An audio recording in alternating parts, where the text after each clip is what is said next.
Bonjour दोस्तों, ठीक बोला बॉन्जोर। तो बॉन्जोर इसलिए बोल रहे हैं क्योंकि फ्रांस के राष्ट्रपति इमैनुअल मैक्रो भारत आए हुए हैं। आपने उनको मुंबई की सड़कों पर दौड़ते हुए भी देखा होगा और भारत में दिल्ली के एआई समिट में जाते हुए उनको जय हो बोलते हुए भी सुना होगा। पर वो क्या यही करने हैं? ऐसा तो नहीं है, बहुत काम करने आए हैं, बहुत सारी कुछ डील होनी है, डिफेंस डील होनी है, कुछ राफेल जहाज आने हैं, कुछ टेक्नोलॉजी का ट्रांसफर होना है। तो क्या कुछ हुआ है इस पूरे दौरे में, वो आपको बिल्कुल कम शब्दों में और कम मिनटों में, कितने 5 मिनट बता देंगे? पक्का बात? ठीक है, तो बताइए क्या डील हुई है, खासतौर पर राफेल को लेकर क्या डील हुई है? राफेल 114 राफेल का जैसे कैबिनेट सेक्रेटरी कमेटी ने उसके बाद में प्रोक्योरमेंट की जो है हरी झंडी उसको दिखा दी थी। ये अभी कुछ 10 दिन पहले की बात है। राफेल ऑपरेशन सिंदूर के बाद में, क्योंकि हमारे पास में लगातार जो हमारे स्क्वाड्रन है वो घटते जा रहे थे, तो हमारी एयरफोर्स की जो कैपेबिलिटी है उससे बहुत सारे कारण रहे कि हमने HL तेजस को पहले इंटीग्रेट करने की कोशिश की, लेकिन वहाँ इंजन नहीं आया, उस पर डिले होता गया। आपने देखा कि वायुसेना अध्यक्ष ने खुले मंच में बोला कि HL कभी भी अपना कमिटमेंट पूरा नहीं करता है। HL मतलब हिंदुस्तान एरोनॉटिकल लिमिटेड, जो पब्लिक सेक्टर कंपनी है खासतौर पे ये फाइटर जेट्स वगैरह बनाने के लिए। तो उसके बाद में जो है हमारे स्क्वाड्रन जो है लगातार घटते चले गए। तो अभी हमारी ये स्थिति है कि हमारे पास में प्रैक्टिकली 29 स्क्वाड्रन ही बचे हैं, जबकि हमारी क्षमता जो है वो 42 स्क्वाड्रन की होनी चाहिए। अच्छा। एक स्क्वाड्रन में अमूमन 18 विमान होते हैं, तो हमारी 29 होनी चाहिए है अभी और 42 होनी चाहिए। तो ये स्थिति बनी हुई, तो बहुत ज़्यादा डेफिशिएंसी तो है। इसमें फ्रांस का क्या रोल है?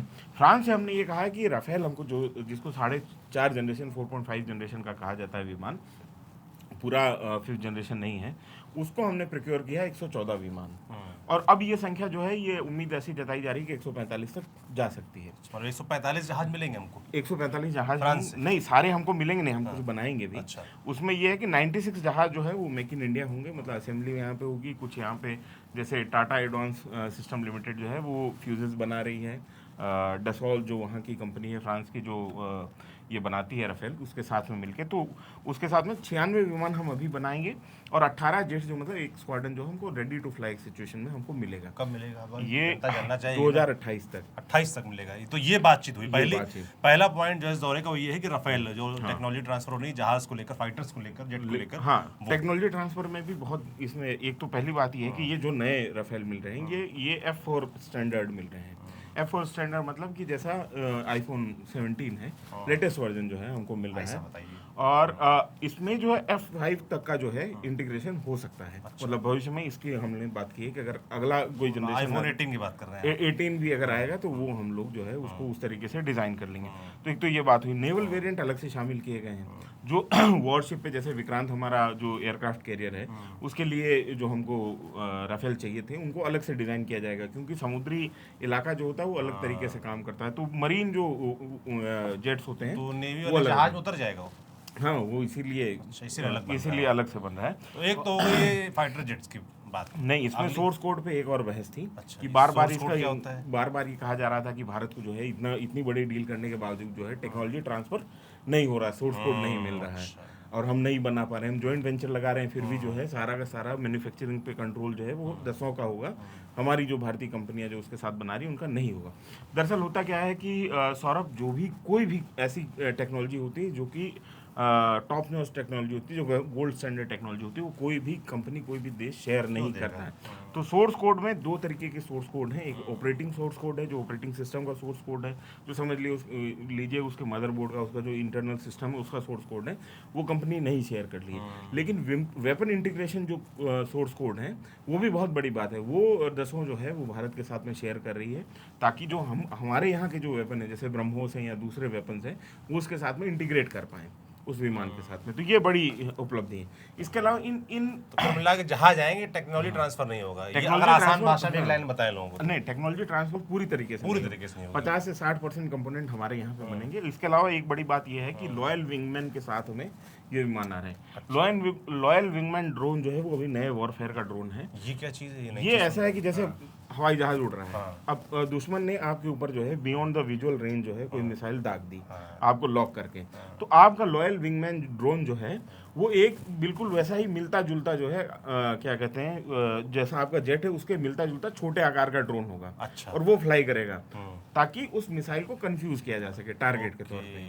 तो ये ऑपरेशन सिंदूर के समय भी हुआ था और है हमारे पास अभी ये चीज। हाँ, ऑपरेशन सिंदूर के समय में जो पाकिस्तान ने दावा किया था कि 7 और 8 को हमने हिट किया, 9 को हमने हिट किया, 10 तक पहुंच गया उनका दावे, उसमें कई जगहों पे ऐसा हुआ है कि कुछ जगहों पे लॉयल विंगमैन जो थे वो हिट हुए हैं। तो ऐसा एयरफोर्स की कुछ एक्सपर्ट हुआ, हालांकि ऑफिशियल कोई भी बयान नहीं, लेकिन ये 2 चीजें फिलहाल आपने बताई, और क्या तीसरी चीज क्या है? तो ये बड़ा, और मतलब F4 हमको तुरंत जो नया का नया वेरिएंट मिल रहा है, और सबसे बड़ी डिफेंस डील है, 3.25 लाख करोड़ की डिफेंस डील है, ये बहुत बड़ा अमाउंट है।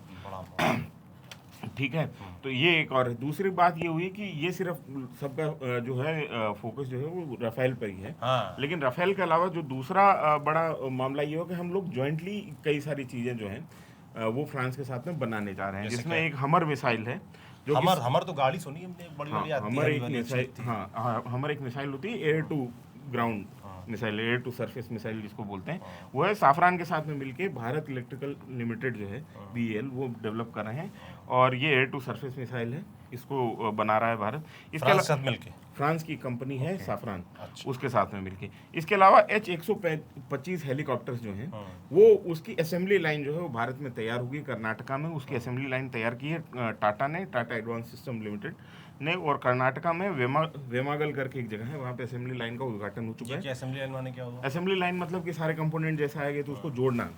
तो ज़्यादातर जैसे जो बाहर की विदेशी जो कंपनियां हैं कार में भी, मतलब ऑटो सेक्टर में भी, वो क्या करती हैं कि इंजन वगैरह सारे कंपोनेंट बाहर से मंगाती हैं, कुछ बनाती हैं, और फिर एक असेंबली लाइन इंडिया में तैयार होगी। भारत में असेंबल होगा, बनेगा नहीं, फाइनल प्रोडक्ट जो है निकलेगा हेलीकॉप्टर। हाँ, लेकिन असेंबली लाइन आपके देश में होने का आपके बहुत फायदे होते हैं। अच्छा। आपको मान लो कि कोई हेलीकॉप्टर है तो उसको रिपेयर करने के लिए आपको सामान का इंतजार नहीं करना पड़ता है, तुरंत रिपेयरिंग होती है, तुरंत सर्विस होती है, और आप अपने हिसाब से उसमें मॉडिफिकेशन भी करवा सकते हैं। ये कौन वाला हेलीकॉप्टर? तो ये जो एडिटर साहब है हमारे, फोटो लगा दीजिए। हाँ, H-125 हेलीकॉप्टर जो है वो बहुत पुराने हेलीकॉप्टर हैं, लाइट वेट हेलीकॉप्टर हैं। हमारे जो हिमालयन टेरेन्स हैं, क्योंकि बहुत ऊपर की टेरेन है, लेह में, लद्दाख में, सिक्किम में, है ना, ईस्टर्न लद्दाख में, तो वहाँ पे सामान लेके जाना, ट्रूप्स को लेके जाना जो है वो इन हेलीकॉप्टर्स के जरिए होता था। अभी हमारे पास में फ्रेंच ओरिजिन के ही दूसरे लाइट हेलीकॉप्टर हैं, हाँ, जिसमें चीता है और जिसको लामा कहा जाता था, और चेतक है। तो ये फ्रेंच ओरिजिन के ही हैं। कितने आएंगे? ये 400 की हमको जरूरत है। 400 की जरूरत है। आएंगे कितने? डील हाँ, मतलब 400 की ही पूरे आएंगे। हाँ, वही असेंबल होंगे। यहाँ पे जब असेंबल होना शुरू हो गए तो ये कितने पैसे का आता है? ये इसमें अभी प्राइस डिस्क्लोज नहीं हुआ है ना। तो ये H-125 जो है ये टाटा एडवांस सिस्टम लिमिटेड के साथ में बनाए जाएंगे। और क्या है? ये एयरबस एक कंपनी है फ्रांस की, उसको, और टाटा एडवांस एयरबस में जहाज वाली। अच्छा। तो वो और इसने मिल के ये बनाया है, और ये यहाँ पे असेंबल होंगे, और ये क्योंकि हमको चीता और जो है चेतक को रिप्लेस करना है, बड़ी हमारी ज़रूरत है। इसके अलावा फ्रांस के साथ में हम लोगों ने HAL ने मिलके एक शक्ति करके इंजन बनाया था साफरान ग्रुप के साथ में ही। किस चीज़ के लिए? वो हेलीकॉप्टर का इंजन नहीं था, जो कि अभी HAL जो ध्रुव है हेलीकॉप्टर, उसमें वही इंजन लगा हुआ है। अच्छा, तो क्या हमारा इंजन इस्तेमाल करेंगे फ्रांस वाले? नहीं, फ्रांस और हमने जॉइंटली बनाया है, उसको इस्तेमाल करेगा। हाँ, और हम एक जो हमारी सबसे बड़ी पीड़ा इतने सालों से रही है उसका निवारण करने के लिए भी हम फ्रांस के पास में गए हैं। क्या? फ्रांस की कंपनी साफरान, जो मैं बार बार नाम ले रहा हूँ, ठीक है, अच्छी टेक्नोलॉजी उसकी रही है अभी तक इतिहास में। तो साफरान एमका बनवा रही है भारत के साथ में। एमका में मतलब एडवांस मीडियम कॉम्बैट एयरक्राफ्ट जो है वो, मतलब जिसको हम 5th जनरेशन एयरक्राफ्ट कह रहे हैं, जो बार बार आप सुनते थे कावेरी इंजन, कावेरी इंजन 2.0। हाँ, तो 5th जनरेशन एयरक्राफ्ट जो है अभी तक सिर्फ रशिया, चाइना और अमेरिका के पास में है। अच्छा। और किसी देश के पास में नहीं है। तो भारत के पास भी होगा जल्द। हाँ, तो ये एमका इंजन जो है, इसमें क्या है कि 5th जनरेशन एयरक्राफ्ट में सबसे बड़ी बात ये होती है कि वो वर्टिकल लैंडिंग करता है। मतलब जैसे सामान्य तौर पे जेट्स ऐसे जाते हैं एक रनवे पे और फिर ऐसे टेक ऑफ और लैंड करते हैं। अच्छा, ये वो वाला है कि जो हमने देखा था एक रील में, कि ऐसे आता है और ऐसे सीधे गिरता है, ऐसे ही। हाँ, और ऐसे ही टेक ऑफ करते हैं। तो एक तो वो, और एक उसमें स्लीप टेक्नोलॉजी होती है, मतलब ये अपने आप को छुपाने में बहुत कामयाब रहता है। मतलब रेडियो पे इसके रेडार पे इसके सिग्नेचर जो है ना के बराबर होते हैं, दिखाई नहीं देते, पकड़ में नहीं आते। तो लेटेस्ट टेक्नोलॉजी जो है इसकी है। तो इसके ऊपर काफ़ी बात चल रही थी कि हम 5th जनरेशन एयरक्राफ्ट हमको चाहिए, हम Su-57 से बात कर रहे थे रशिया से, और हम साथ में साइमल्टेनियसली एक इंजन भी बना रहे थे एम का, जो कि 2035 तक हमको ये था कि हम 5th जनरेशन एयरक्राफ्ट बना लेंगे, लेकिन 2035 भारत बना लेगा खुद? हाँ, लेकिन इंजन बना लेगा कि जहाज पूरा? इंजन और जहाज मेन तो पूरा इंजन ही है। तो इसमें क्या होता है कि 120 किलो न्यूटन का टॉर्क चाहिए होता है, मतलब थ्रस्ट चाहिए होता है कम से कम, ताकि जो है वो वर्टिकल लैंडिंग और वो कर सके, टेक ऑफ कर सके।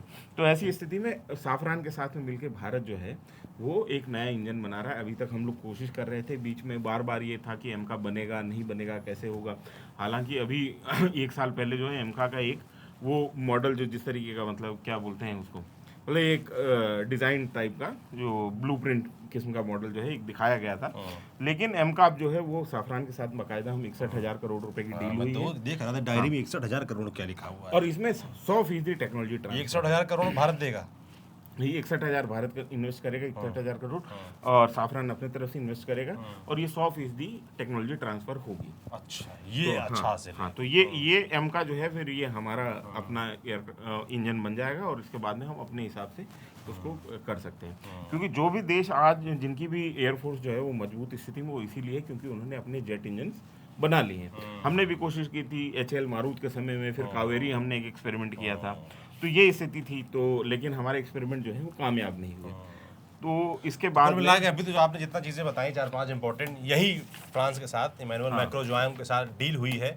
बहुत सारी बातें आपने बताई जो कि सुनने में बहुत अच्छी भी लग रही हैं कि टेक्नोलॉजी के लेवल पे और डिफेंस के लेवल पे जेट्स, फाइटर जेट्स, हेलीकॉप्टर, तमाम टेक्नोलॉजी हमको मिलने वाली है। पर कब तक ये, मतलब जनता तो ये जानना चाहिए ना कि इतना पैसा खर्चा होगा, सब चीज़ें हैं, 2035 आपने बोला, कब तक चीज़ें आनी शुरू हो जाएंगी? 2035 बहुत, मतलब आप ये समझिए कि इम्पॉसिबल टास्क है अच्छा पूरा करना। 35 भी दूर है? हाँ, लोगों को 20-20 साल लग जाते हैं इंजन बनाने में, आप समझिए। और हमने 20-20 साल लगा के HAL तेजस बनाए हैं, मतलब जो जिसका कि इंजन भी हम इंपोर्ट कर रहे थे जनरल इलेक्ट्रिक से, अमेरिका से, और वो अब बस 12 आ पा रहे हैं। हमको तो लगा इमैनुअल मैक्रों आए, कुछ AI वाला मामला है, उस पर कुछ बात हो गई। ये AI समिट, डिफेंस बड़ा एजेंडा था, AI समिट एक डिफेंस डील। आप, हाँ, डिफेंस डील भी है। AI समिट जो है वो एक तरीके से आप समझ लीजिए वो अल्टरनेट G20 किस्म का सम्मेलन हो गया। इसमें तमाम देशों के लोग आए, इतने बड़ा, तमाम गलगोटिया यूनिवर्सिटी की वजह से एक भद पिटी वो एक पहलू है जिसकी आलोचना होनी चाहिए, आलोचना हो भी रही, मगर बहुत सारी अच्छी चीजें भी, जाहिर सी बात, इतना बड़ा इवेंट हो रहा है। सही बात यह है कि